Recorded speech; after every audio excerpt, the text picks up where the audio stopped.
Financial lawyers joining me, Gary Casimir, New York, Trinity Hundredmark from Atlanta. All right, Trinity, what's your best defense? Nancy, we're talking about teachers here who have the hardest job of anybody in America. Definitely harder than my job, definitely harder than your job. We have people coming into schools today and shooting people, blowing things up. I mean, yes, she had a bad day and she didn't handle it well, Nancy. I'm making notes. Thanks, Trinity. I understand. I understand. And listen, not all bullies are in jail, clearly. And you know what? She hasn't been charged yet.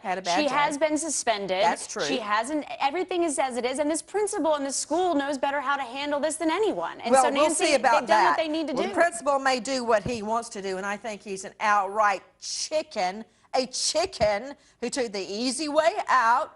He doesn't want to deal with the red tape of actually firing somebody, God forbid, even when he's got this tape in his hands. All right, Casimir, I hear you trying to jump in. Go for it. Well, let me tell you, Nancy, I don't think the prosecutors here and the police are chickens. I don't think they're afraid of charging Barbara Williams with a crime. I think what you have here, and as you know as a former prosecutor, is you have to connect the dots. The picture does tell you a million words, but it doesn't show you enough substantial injury here, and that's probably what they're looking at. The bruises are just not enough. Whoa, wait.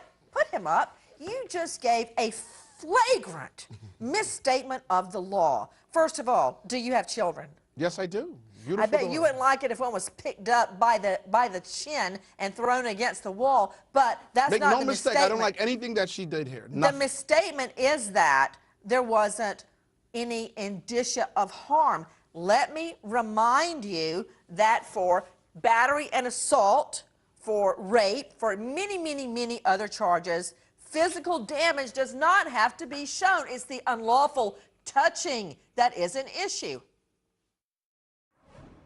Valerie Harper sued for millions. There she is as Rhoda.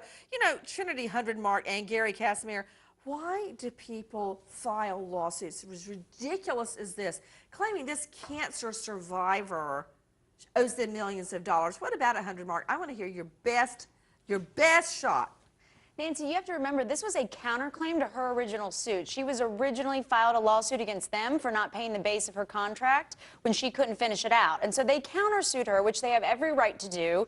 And they had a right to find out when she found out about her medical diagnosis. Was it at the time that she entered into this contract? And they couldn't do it without the lawsuit. Yeah, you ask why people do this. They do this for money. And the reason is sometimes people lie about their state of health, and they wanted to know, was she sick when she signed the contract? I hope you're not suggesting that Valerie Harper lied about her cancer. She didn't even realize anything was wrong until she started slurring her words and couldn't remember her words. You know what, Gary Casimir? I'm going to get a hold of you, young man.